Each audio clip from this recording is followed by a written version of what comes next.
Unión Espiritista Cristiana de Pilipinas Incorporada, Region 7A, Sibol Tagumpeni B.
Kapayapan po, maintam pong metong kapasasalamat, papuri kitang metong o Diyos.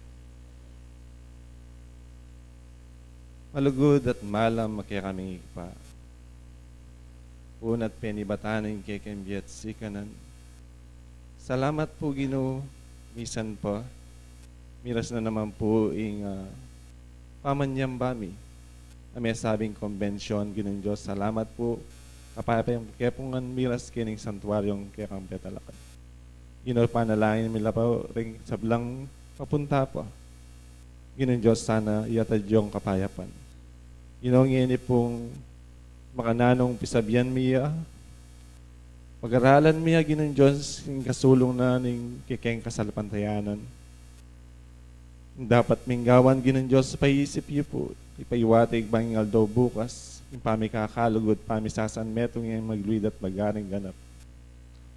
Ginoo, patawad po kung atin man pong pamagkulang king aldoning napon.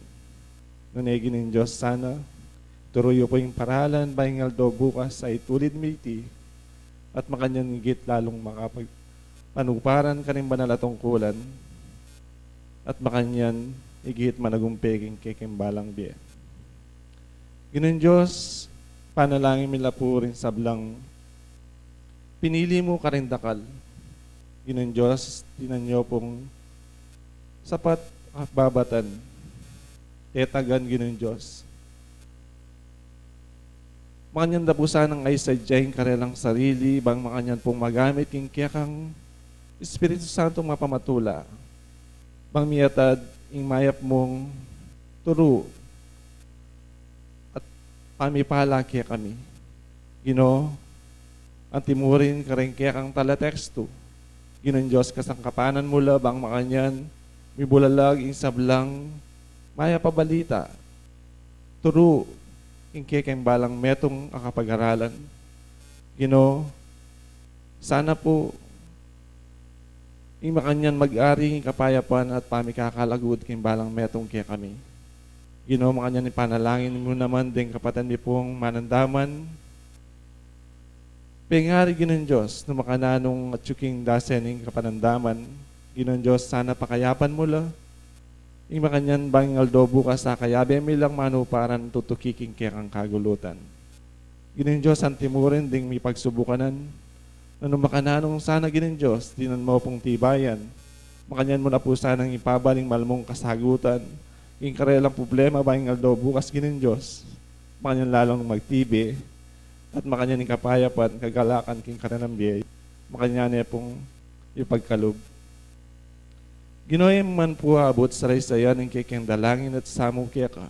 Unaigit panalig ni po, king lagyu Jesus, king oras ay tiging kaya aming pamag-aral, kakonbensyon na may sabi ng Diyos, ika po yung muna talwi kaniti. Ito po yung dalangin king lagyu ni pa, ng anak ng Espiritu Santo. Salamat po. Amen.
Magandang umaga po, mga kapatid sa pananampalataya. Tayo po ay nagsama-sama na naman sa isang sagradong pagtitipon bilang isang pagpupuri sa ating Panginoong Diyos. Mga kapatid sa pananampalataya, ito pong araw ng linggo ay isang pagtitipon bilang isang convention. Tayo po ay bayo tayo tumalakay sa iba, meron po tayong paksang tatalakayin ng mga ilang minuto po. Ang ating pong tema, pag-iibigan sa loob ng tahanan at pamilya.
Masyado silang abala sa ganon.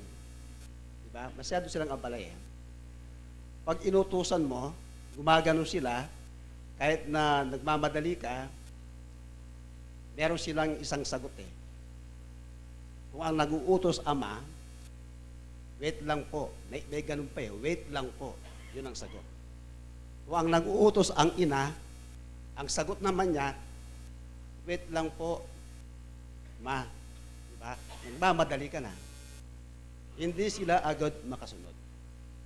So ito ang ating punto na ating pag-aaralan tungkol sa ating mga anak at tungkol din sa ating mga magulang. Dalawa po yan eh. Dalawa po yan eh. Kaya tingnan po natin ang ibinigay ng referensya. Ito po ay nauukol sa ating mga anak eh. Basahin po natin ang isang referensya sa Efeso 6:1 hanggang 3, ang nakalagay 4 hanggang 4 eh. Hanggang 3 muna ang ating babasahin. Saka na po yung 4. Ganito po ang nakasulat, ang nagsasabi po dito si Apostol Pablo. Mga anak, ito po na malapit, magsitalima kayo sa inyong mga magulang sa Panginoon, sapagkat ito'y matuwid. 2, igalang mo ang iyong ama at ina, na siyang unang utos na may pangako. 3, upang yumaon kang mabuti at ikaw ay mabuhay na malaon sa lupa. Pag ang isang anak ay tumatalima sa kanyang magulang, ang sabi po ng kasulatan, hahaba ang iyong buhay dito sa lupa. Tayong mga anak ngayon, kayong mga anak ngayon, gusto pa ninyong humaba ang buhay sa lupa? Tsaka ang isasagot ninyo, opo eh. Diba? Kung sumagot ka ng opo, ano ang dapat mong gawin? Sumunod ka sa utos ng mga magulang. Diba? Pag inuutusan ka, walang bagay na nakahadlang. Kailangan sundan mo ang kanyang utos na ipinag-uutos sa iyo eh.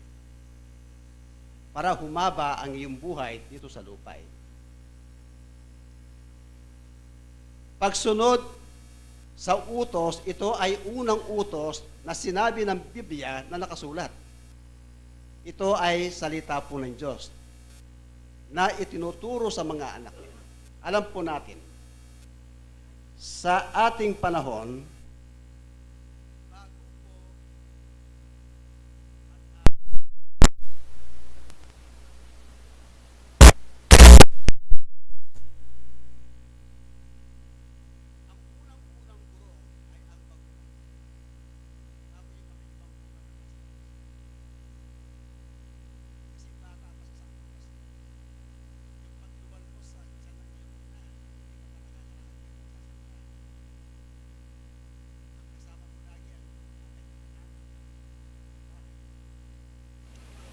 siya nag-aarugwa sa iyo eh.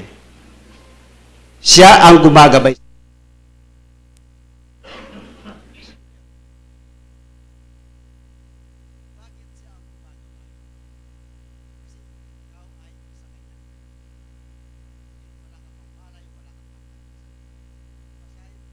Isang talata sa Hebreos 5:13.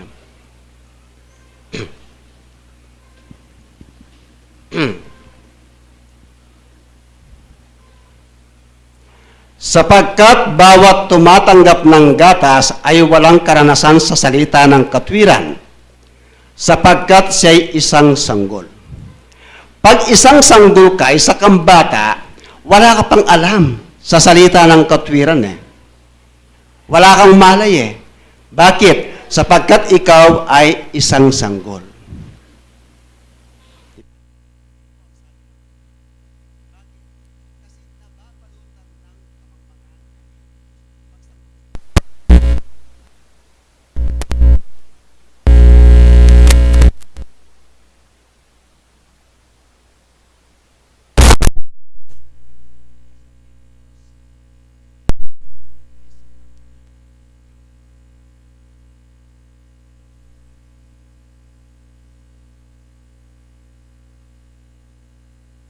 Ano? Yes, eh.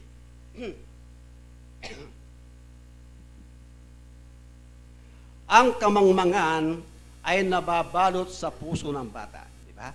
Yun ang tama yan. Kasi walang malay yan. Kaya ang kamangmangan, ang pagkawalang alam, nababalot ang kanyang puso. Ngunit ilalayo sa kanya ng pamanong pangsaway. Di ba? Ilalayo ang pamanong pangsaway. Kasi karamihan po sa ating panahon ngayon, ang ating mga anak ay pasaway eh. Pasaway talaga. Ha? Pasaway sa mga magulang. Tingnan niyo po yan. Ayun, sino ang magtuturo? Sino ang unang-unang guro? Eh di ang kanyang magulang. Paano magtuturo ang kanyang magulang? Pakinggan niyo po isang talata. Sa Deuteronomio 6:7. Ganito po yung nakasulat eh. Siya pong gumagabay eh. At iyong ituturo ng buong sikap sa iyong mga anak. Edi ang unang guro, magulang eh. Siya ang lagi niyang kasama eh. At iyong ituturo ng buong sikap sa iyong mga anak. At iyong sasalitain tungkol sa kanila pagka ikaw ay nakaupo sa iyong bahay. At pagka ikaw ay lumakad sa daan. At pagka ikaw ay nahihiga. At pagka ikaw ay bumabangon. Yun po ang gabay ng isang magulang sa anak. Diba? Hindi ang magulang hindi magtuturo ng mali sa kanyang anak. Gusto niya lumaki ang kanyang anak na maging matuwid, maging mabuting anak Walang magulang na nagtuturo ng masama sa kanyang anak Gusto niya magkakaroon siya ng takot sa Diyos tulad ng kanyang pagkatakot sa Diyos Lumaki siyang ganun Isip-isipin natin, mabuti naman yung nanay, mabuti naman yung tatay. Paglaki ng anak, merong lilitaw na sutil Merong lilitaw na sutil Di ba? Ayaw makinig sa mga magulang Pag kinausap mo, ayaw kanyang kinggan. Pag tinuturuan mo, ayaw niya makinig. Meron kasing anak na mga ganon. Dahil nga sa ating panahon. Ang panahon po natin ngayon, nasa huling panahon na po tayo Sa 2 Timoteo 3:2, ganito po yung sabi ni Apostol Pablo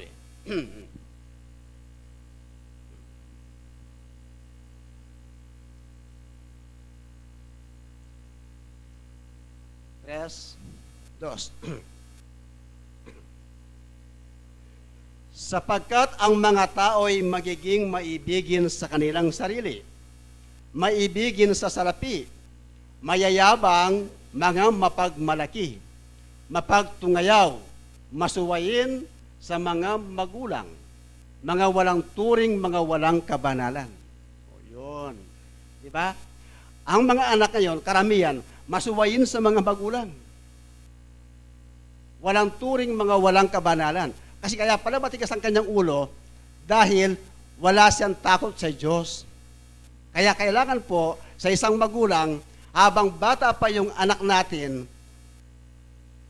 imulat na natin siya sa isang pagkilala sa Diyos para magkaroon siya ng takot, magkaroon siya ng kabanalan ang kanyang puso.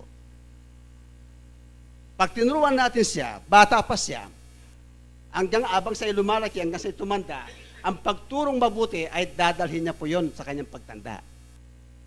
Dadalhin niya po yun eh. Pakinggan niyo po sa 22:6 ng Kawikaan.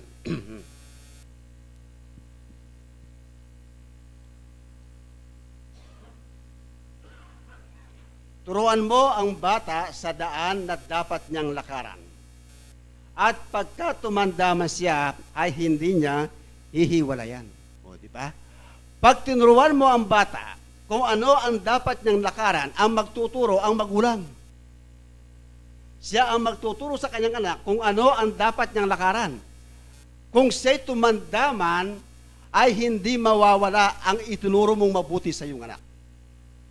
Hindi mawawala eh. Ngayon, paano ka magtuturo ngayon? Paano ka pakikinggan ng iyong anak? Kung ikaw mismong magulang, hindi mo kayang turuan ang iyong sarili. Di ba? Kung may nakikita ang anak sa kanyang magulang, sa kanyang ama, sa kanyang ina, ba? Kahit naturuan mo siya, hindi kanya pakikinggan. Bakit? Meron siyang nasisilip na hindi mabuti sa kanyang mga magulang. Diba? Meron ganun eh. Hindi mo maturuan eh. Pero tagapagturo ka, taga-akay ka eh. Pakinggan po ninyo, nasa Roma 2:19 hanggang 20.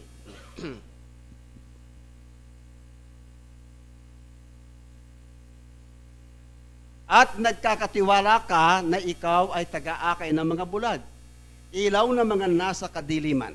20. Tagasaway sa mga di nakaaalam, guro ng mga bata. O, isa ka palang guro ng mga bata eh. Guro ng mga bata. Nasa kautusan ay mayroon kang anyo ng pagkakilala at ng katotohanan. 21. Ikaw nga na nagtuturo sa iba, hindi mo tinuturuan ang iyong sarili. Tanong, ikaw na nangangaral sa tao na huwag magnanakaw ay nagnanakaw ka. Pakikinggan ka niya? Hindi ka niya pakikinggan. Ay ikaw mismo gumagawa ka ng hindi mabuti eh. O, sabi mo sa anak mo, binata na siya, okay, dalaga. O sabi mo sa isa sa binata, anak, huwag kang manigarilyo. Anong sagot ng anak? Ay ikaw nga pa, naninigarilyo ka eh. O hindi pa ibabalik sa'yo. Anak, huwag kang inom ng alak. Ay ikaw nga pa, umiinom ka lagi eh. At umuwi ka, lasing ka eh. O, pakikinggan ka niya? Hindi ka niya pakikinggan. Magiging suwail, magiging sutil ang iyong anak eh. Pero kung may nakikita siyang mabuti, mawawala ang katigasan ng kanyang puso eh. Kaya meron talagang mga anak na sutil na hindi makikinig sa magulang eh. Meron talaga eh. 21:18 ng Deuteronomio, basa.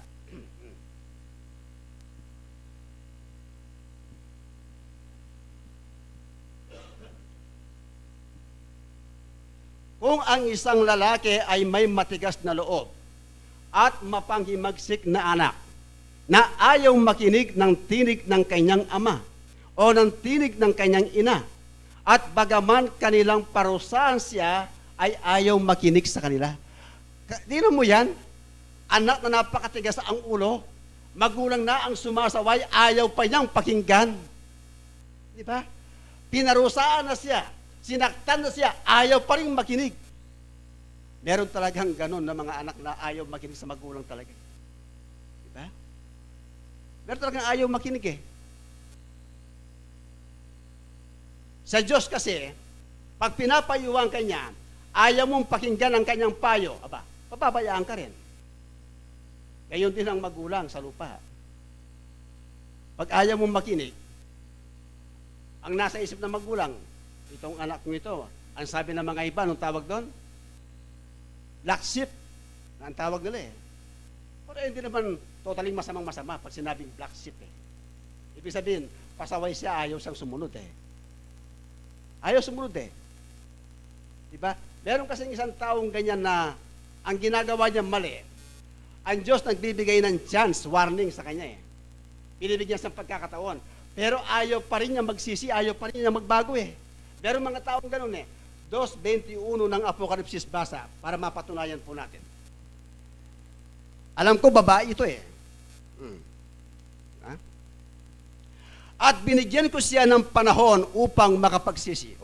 Nagbigay ang Diyos ng pagkakataon eh, para makapagsisi. At siya'y ayaw magsisi sa kanyang pagkikiapit eh. Nakikiapit pala ito.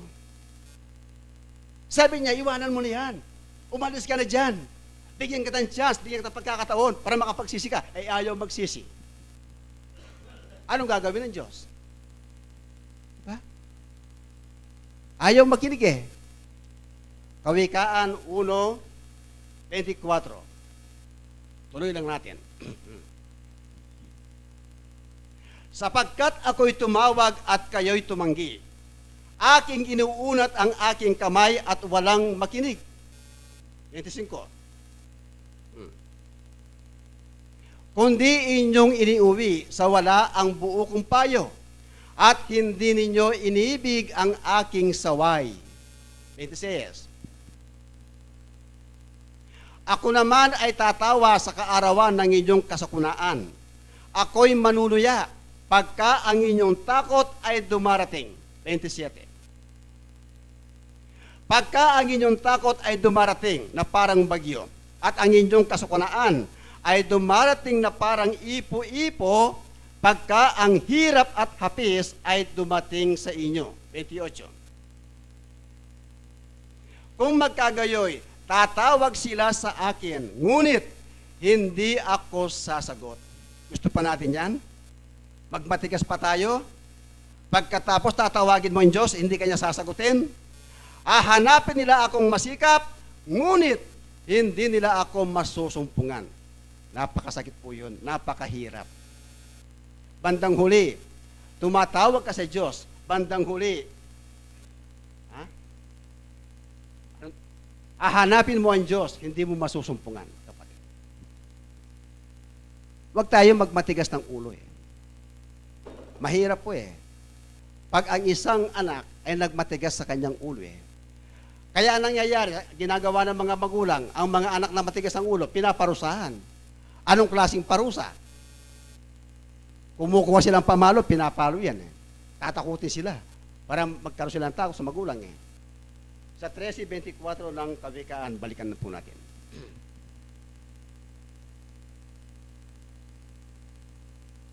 Siyang nag-uurong ng kanyang pamalo ay napupuot sa kanyang anak.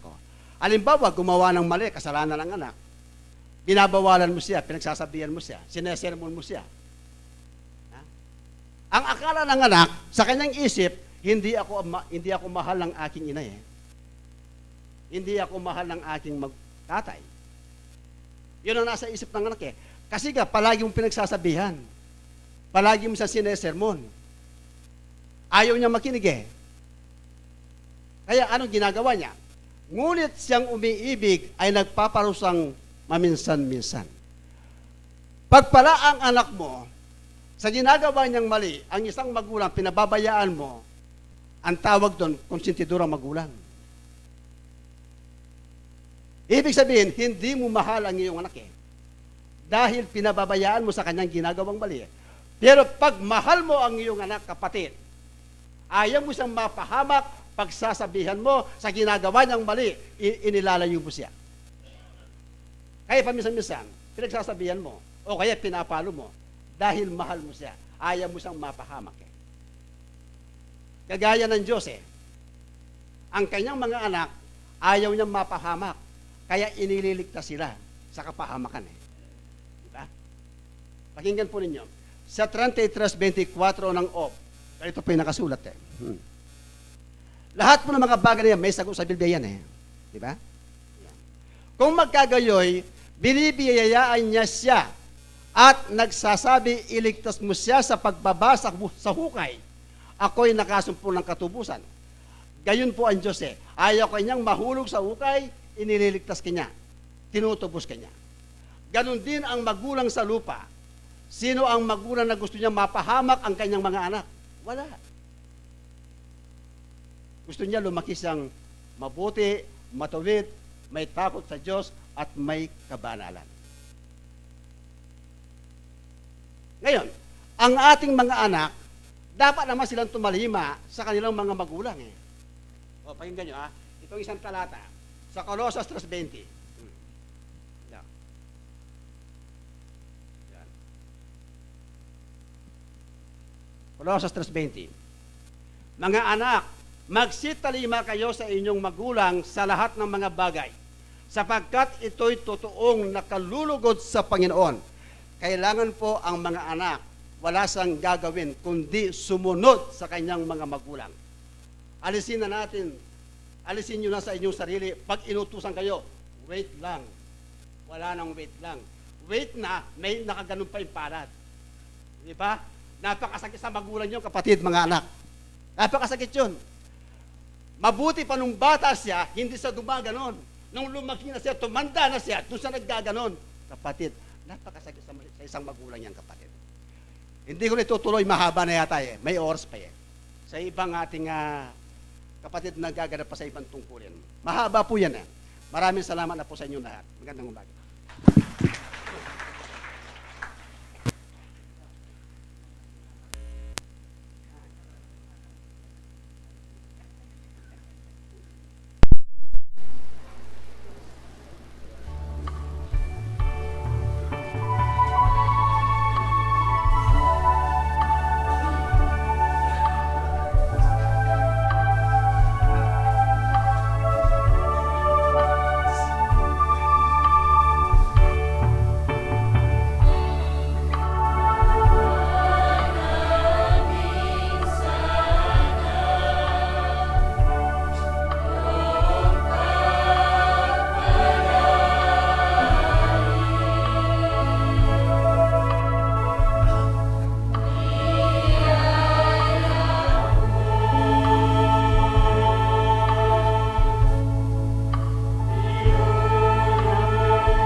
bage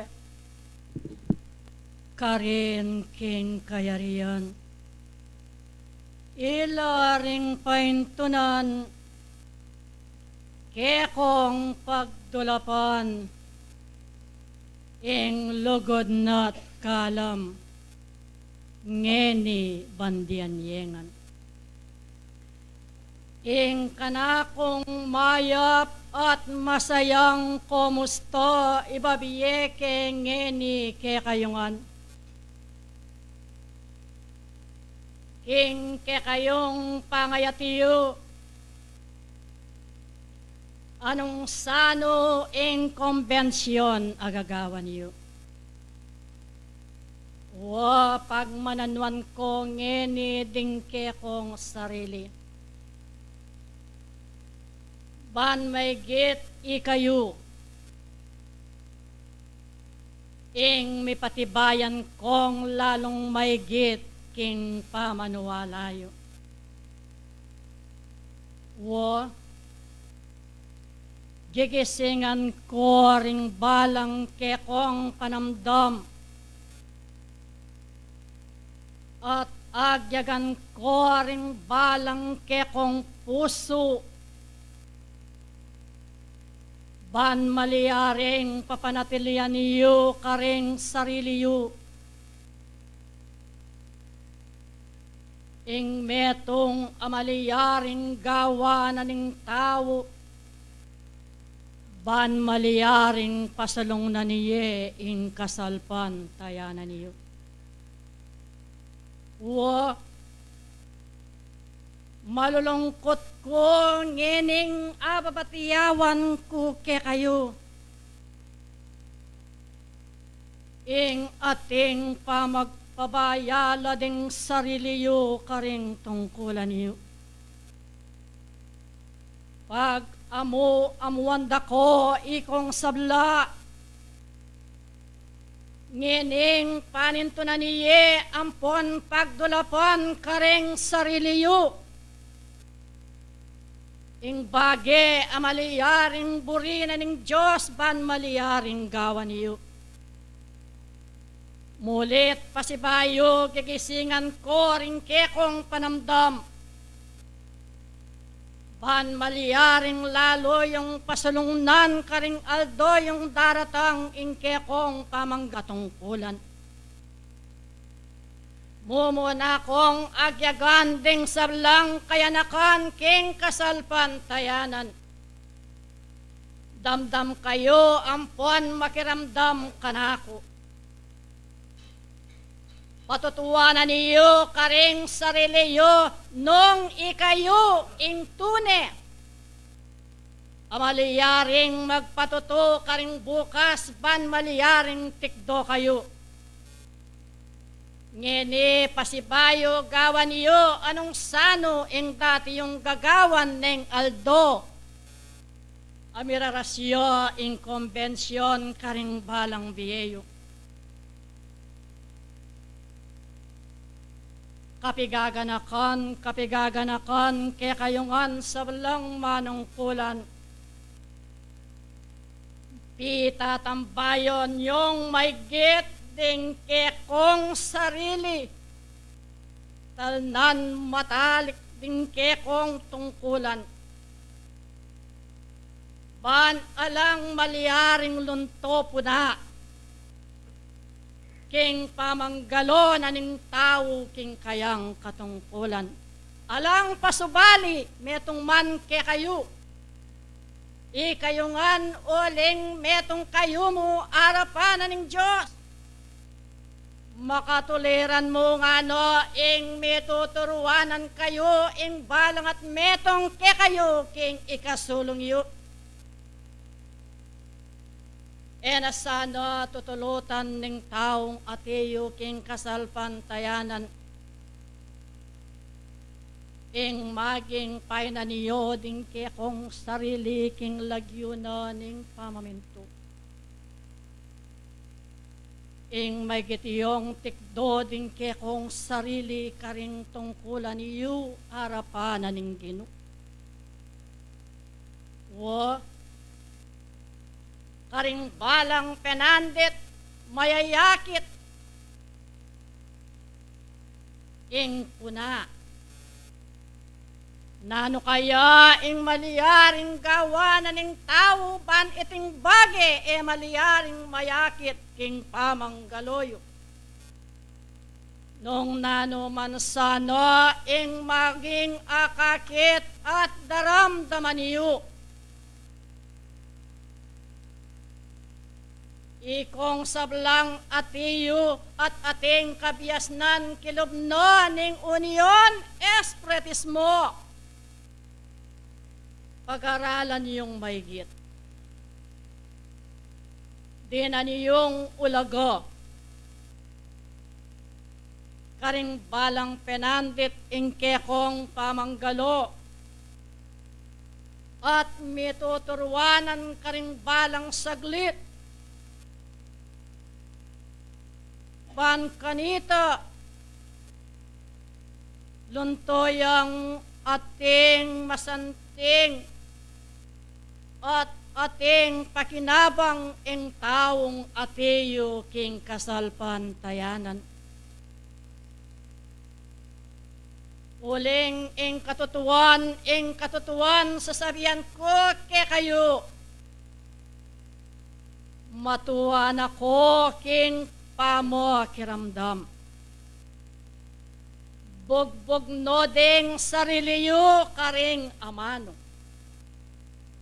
Anya dapat mo ing tao ing lumakadiyang ating kayayusan. Ing mayakitiyang ating kapag kumbaban kin kayang kasarilinan. Magumasid kayo, ikayongan king kekong pamakiramdam. Mamatiyawan kayo, king banda na pakarin, ning banda na pakarin. Panmaliyaring lalong magit, ing paniyolong mayakitiyo karing balang metong ke kayo. Wa sasabihan kung eni, eno biro ding oras ampong panahon agigulan niyo. Ding kapagalan, ayate yung gagawa niyo. Ikong sabla mitatambayan kayo. Ala ni metong mang maging magpatumbalag ingkekong pangabilian. Nune pasiknangan niyong maygit ding kekong sarili king pamanuparan. Ngening ing lugod, sasabihan niye karing balang pasbolan ban maliyaring ke kayuyang pag-aralan. Iti wa at matulid ing mayakit yo king sarili yung tuknangan. Ban maygit mayakit kayo. No ikayo napin ing tutu. Amaging taladapat king burina ning maestrong Ginoo. Eyo sana maliyaring pipiraytnan ding kekong sarili king pamakiramdam. Nune lalong maigit ke kayo lang pag-aralan talastasan ding amano nung deti atin lang panyulong karing sarili yo. Buntok ning konbensyon kanako ngeni at damdam ka. Mulit pasibayo gawa niyo anong sano ing dating gagawa niyo ning aldo na ning konbensyon apita taganan niyo. Ban maliyaring gawandang pasibayo ding sablang kayanakon ing dating gagawan ayatiyo ketang napon. Uling, ing tuto darala ko nyeni ke kayo. at ing amanong mga tamaran lo ding kekong kayanakan karing kekong katungkulan. Nung nano, ing biniye ko ketang minuna, mulit pasibayo babiyayan ke karing kekong katandanan, ban maliyaring ikayungan, pengari ampon kayanakan ing paraparew kong galmang karing kekong katungkulan. Eyo na sana panintunan karing sarili yu, ing akitieng tanda, ban maliyaring magmasipag kayo karing kekong katungkulan. Eno biro-biro ding aral ampong turu, amiyabiye karing balang metong ke kayo. Karing saglit, karing kekong pamakiramdam, alasanang mabating karing kekong katandanan. Karing batas waken ko may kilala pakatandanan niyo. Eyo sana maliyaring lalabagan king pamanggaloyo ring biniye kong amano ke kayo. Eyo sana maliyaring kakalingwan ding batas, napon ampo ngeni king bayong gawan, ban alang maliyaring magkamali ke kayo metong man. At ding sablang at iyong sentro, agyaganda kong mulit pasibayo. Ban maliyaring misasan metong ko king aldo na ning konbensyon, ay iti gagawa niyo. Nanong ulagana ang pon kabaldugan ning metong ataong atiyo king kasalpantayanan, nung magparati ing kakulangan karing balang kekong panamdam. Nung magparati ing kasangkanan karing kekong kasarilinan, iti dapat ampong matulid agawanan ning tao, ayateyo kilubna ning unyon espretismo, karing kekong kapag-aralan, karing kekong pamagmasusi, ban maliyaring iti at mayakit kayo king ating, lalong kapibabatan ding pusuyo. Miyabe-yabe ko king pamamintu agyaganda kayo. Miyabe-yabe ko ikong sabla mitatalanan kong gamat king matalik atalan, ban alang maliyaring magpatumbalag kaya kayo metong man. Ding kaparalanan atilo, ing kabiasnan atiyo karing balang metong kaya kayo, ban may git iti gawa na ning tao. Nung tuto ding sablang kayanakan pag-asano ning balen,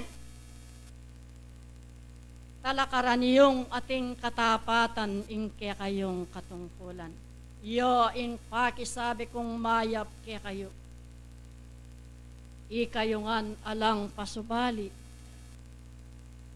ban maliyaring ing nanumang bage, maliyaring tatang ke kayo king kapamilatan doring ke kong pamamintu iti eyu tangalan at era akit ding ke kong panimanman. Mamuntukan saglit lumapit ka, at inyang pasabing Diyos king dani kung wanan ngeni lumapit ka. Ngeni kung dani kung wanan. Korendera pa mo at laklo.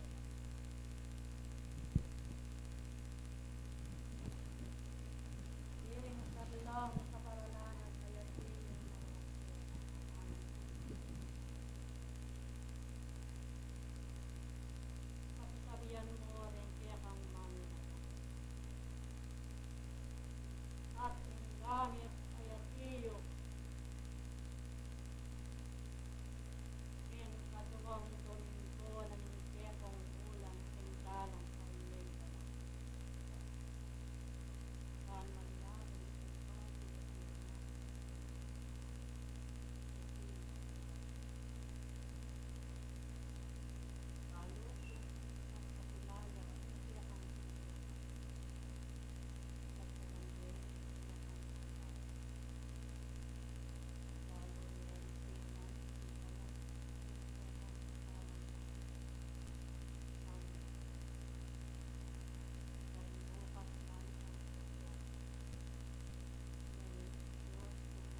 Ngeni nung makaniyan,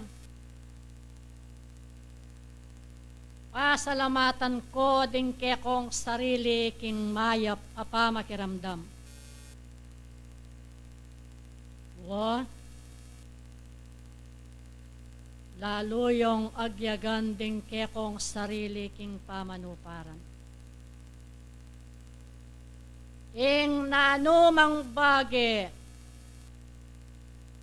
aya kakit do din ke kong panimanman, maliyaring paniyulong ke kayo at kinkekong kasalpantayanan, iti iwaksiye. Nune maygit pa naman makiyabe kong maygit, kingupayan ng Diyos. Makisan metong kayong maygit king Diyos king balang penandit. Pagka nakakaringdela ko ketang minuno, ikong anggang at iyong sakop ng sentro ng Sibol. Potang gagawan niye ing nobena. Ing metong montaya keng bandang Aslagan.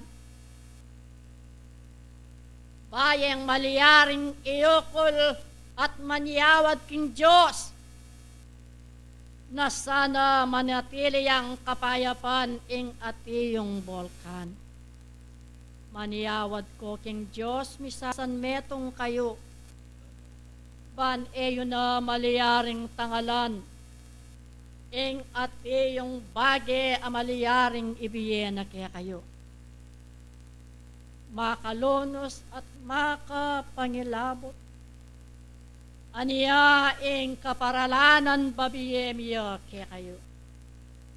Aniya ing kasaupan at iyo karing balang penandit, ban ikong sabla daptaniyo. At ding bage apain tunanan ng Diyos kaya kayo, bayong maliyaring gawan. Igiti yung panintunan ampon pagdulapan karing sarili yu ing bage aburina ng Diyos kaya kayo.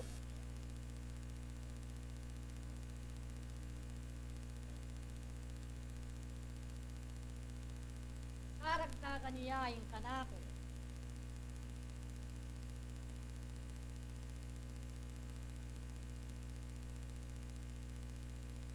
Kung lalabagan na anuman karing biya mano kayatang napon. Ine manalaga ko mong metong akataw. Aban maliyaring san metong aneng pukol neng misan ing metong papamiyayan king gunong Diyos. King awsan yung volkan king dane na ningaslagan. Karagdagan niya ka. Dakal mo namang salamat king kaya kang kabiyasnan. Ipali yung maygit ding kaya kong puso king pamanuparan. Lalo yung dagdagan ampon gawan ing lugod ayatiyo. Luwal na ampon kilob ning kaya kong kasalpantayanan. Ban maygit kong mipalablaban karing aldo yung bukas. At deting bage ayatiyo, aya kakitiyo king yatuyo, wa manuwana na kayo. King ke kayong pangabilian kapamilatan daring ke kong kapamintuan, at alang maliyaring matatangal ke kayo metong man. Bayang maliyaring mapinsala ing metong ataw nga tiyo king kapanwalan. Anyayi kong sabla agyagan dakongan king pamanuparan. At ding dapat yung mayap ilo ring maging panulo na ning yato yung salunan. Pakikuanan niyo ikong sabla ing pigugumguman ye ing nobena ayanting metong kaparalanan. Abinye na ning Diyos ke kayo. Pan maliyaring sablang bage eyu tangalan at eko maliyaring miyapektuan. Mulit pasibayo paga nakakoring batas abiniyeko ke kayo. Alasan ang maliyaring magkulang at ding ate yung taramdam anggang lasapak ding luklukan alang maliyaring luluklok king luwal. Uling potang muniye ang grasya yung Diyos karing balang metong ke kayo. Deng mi panuanan deng atilo keng kilob. Potang deng atilo keng luwal era mirinan deti maglililo. Pakaintindihan nyo sana ding amanong babiye ko ke kayo. Karing balang penandit ing kanakong subebe. Eyo, mama ko, kaya kayo. King kapamila tando, ring miyabiye, karing balang ke kong pakiramdam ban maliyaring iti at ke kayong gawan. Pasibayo, ilarete ring maliyaring ay biyeko ayan timong kasayuan king convention agagawan yu. Dakal asalamat kaya kayo.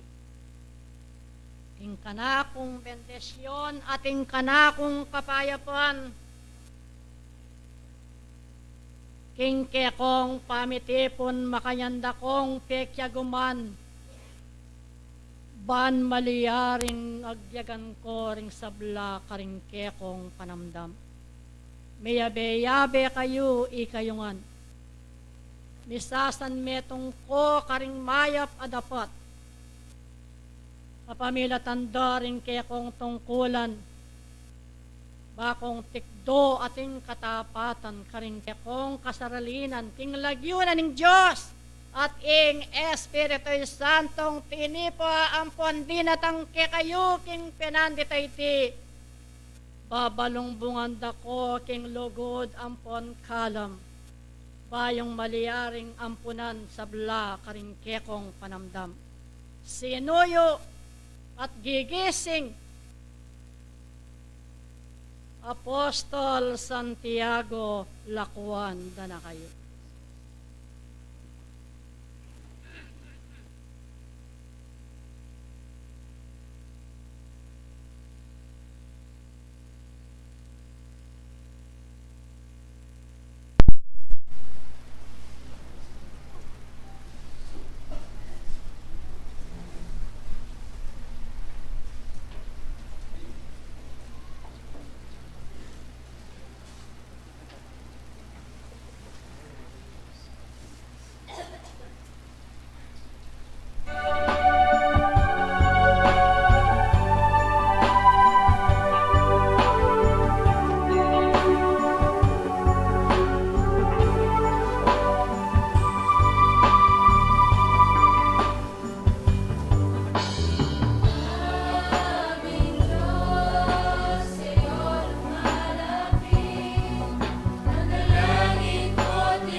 Magandang umaga po sa ating lahat mga kapatid. At ngayong araw na ito ay sana po ang bawat isa sa atin ay magkaroon ng kapayapahan. Lalong-lalo na po ay ito pong araw na ito ay napakahalaga, no po, sa tayong talasalpantayan na po. At kanina po ay narinig natin ng mga kapatid natin kung saan po ang speaker natin kanina ay binigyan po niya ng diwa ang ating paksa o tema na pinapag-aralan ngayong araw na ito. No po.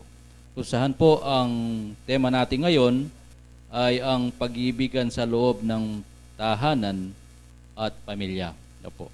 Ito pong bagay na ito, ang paksang ito ay napakalaga. Dahil po, pag ang isang pamilya ay hindi masaya, no po, at hindi nagkakasundo, siguradong ang lilitaw dito ay iba-ibang klaseng sigalutan pag hindi kayo nagkakaisa, no po. Kaya po, kanina ang binigyan paliwanag ng ating kapatid kung ano po ang tungkulin ng bawat isa, lalong-lalo na sa loob na po ng isang pamilya, no po. Ang mga magulang, kung ano po ang tungkulin niya sa kanyang mga anak, no po. At gayon din ang anak, ano ang tungkulin niya sa kanyang mga magulang. Kung saan po ay napakahalaga sa kanyang binasa, kung saan po ang binasa niyang sitas sa mga kabataan kung gusto nilang umahaba ang kanilang buhay, ay ang pong gagawin nila ay ang sumunod at tumalima sa mga utos ng kanilang mga magulang. Ito po ay isang kautusan na nakasulat sa ating ebanghelyo. Kaya po, ang isang pamilya ay para makita ang kaayusan, dapat talaga mayroong nagbibigayan, no po. Kung nagkakamali ang isang anak, kailangan turuan siya ng kanyang mga magulang, no po. At kung minsan ay mayroon namang pagkakataon ng mga anak, makapagbigay din ng mga suwestyon sa kanilang mga magulang, no po. Kung ito ay ikagaganda ng kanilang pagsasama, no po. Dahil talagang sabi ng kapatid, iba po talaga ang panahon ngayon, no po. Nung kapanahunan namin, edad ng mga bata pa kami, pag po ang isang matanda ay binawalan ka, no po, o kaya titignan ka lang ng ganyan sa isang, alam mo na po ang gagawin mo, no po. Takot ka na. Sabi nga ng ating kapatid ngayong iba po ang millennial, sabi nga nila ng mga kabataan ngayon, ang kapanahunan nila ay iba po, no po. Dahil siguro sa improvement ng ating panahon ngayon, no po, computerized, iba-ibang nakikita nila at natututunan ng mga bata. Kaya paglaki nila, iba yung kanilang mga... Noon po, ang ginagawa ng mga kabataan noon, pag oras na ng pagtulog, alas talagang uuwi na sa kanilang bahay. Opo. Takot na sila pag lumampas sa oras na yon. Pero ngayon po, iba na. Opo. Kumisan, madaling araw, hindi pa umuwi ang kabataan ngayon dahil sa kanilang ibang ginagawa. So ito po, nakikita natin, lalong-lalo na po tayong nasa kapatiran sa paniniwala. No po, sa maging gabay ito sa mga kabataan dahil naririnig nila ang mga aral na makakabigay ng kabutihan sa kanilang pagkatao. No po. Kaya isa pong magandang paksa ngayong araw na ito ang binigay ng ating speaker. No po. Gayon din po ang banal na Espiritu kung saan po ang binigay niyang pamati sa atin ay ang ding bagay keti aliway lang kay katamong panintunan. No po. Nune sabi na retang bagi at yung banwa ilaring kay katamong panintunan. So, ito po ipinapahawatig sa atin ng Batlaya na talagang may kaigitan, no po. Ang mga bagay dito sa mundo ay may katapusan. No po. Panandalihan lang, sabi ng Banal na Batlaya. Kaya ang binigay niyang pag-aaral sa atin na dapat yung mga bagay kung saan po ang ninanais ng bawat isa sa atin ay ang ating kaluluwa, ay kung saan po ang Diyos ay doon tayo makarating. No po.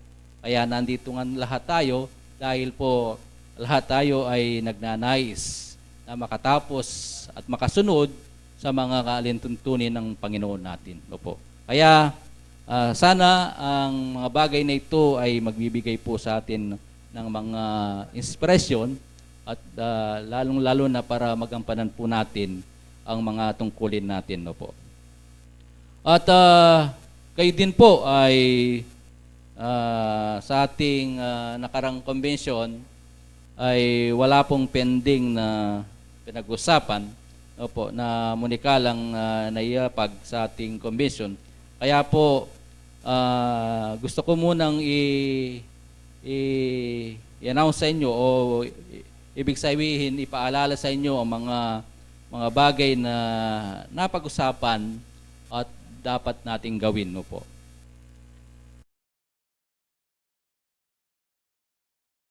No, mga kapatid, na kung saan po kung ano ang sabi ni Apostol Santiago, kung ano po yung mga bagay na napagkasunduan na natin ng dati, no po. Yung ginagawa natin dati, no po. Unang-una po sa uniforme, no po, uniforme. Dahil po tayo ang nanguna sa uniforme po, no. Ang ang sakop na sentro ni Apostol Santiago ang nanguna sa pag-uniform, no po. Dahil no, nakita nyo po parang ang biro nga ng mga kapatid natin para mga empleyado tayo sa bangko noong panahon.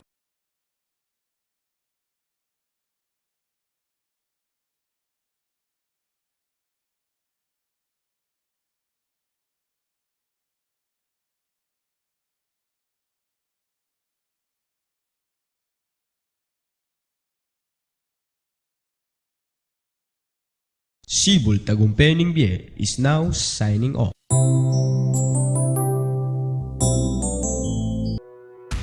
Unión Espiritista Cristiana de Pilipinas Incorporada, Region 7A.